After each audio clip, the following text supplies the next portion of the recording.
ലോകത്തിൽ നമ്മൾ കണ്ടുവരുന്നത് രണ്ടു തരം ആളുകളെയാണ്: പാവപ്പെട്ടവൻ, പണക്കാരൻ.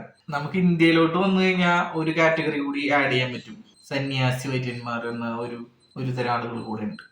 ഞാൻ പറഞ്ഞ സന്യാസി വര്യന്മാർ എന്ന് പറയുന്നത് ഇവിടെ ട്രസ്റ്റ് നടത്തുന്ന സന്യാസി വര്യന്മാരല്ല നമ്മൾ ഉദ്ദേശിച്ചത്. ലൗകിക സുഖങ്ങളെയും ഭൗതിക സുഖങ്ങളെയും എല്ലാം ഉപേക്ഷിച്ച് ദൈവവുമായിട്ടുള്ള ആത്മീയ ബന്ധം ഊട്ടി ഉറപ്പിച്ച് ആത്മീയ ഉണർവിന് വേണ്ടി ജീവിക്കുന്ന സന്യാസിമാരെയാണ് പറഞ്ഞത്.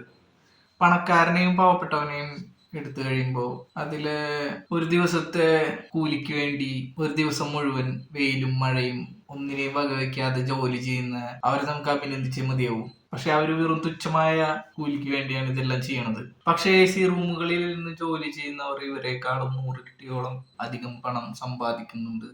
പക്ഷെ നമ്മൾ ആരെങ്കിലും ചിന്തിച്ചിട്ടുണ്ടോ എന്തുകൊണ്ടാണ് അങ്ങനെയെന്ന്? സിമ്പിൾ ആൻസർ, ഒരു ആൻസർ മാത്രമേ ഉള്ളൂ: ദേ ആർ ക്രിയേറ്റേഴ്സ്. അവർ സ്വപ്നം കണ്ടു, അല്ലെങ്കിൽ അവർ മാത്രമാണ് സ്വപ്നം കണ്ടത്.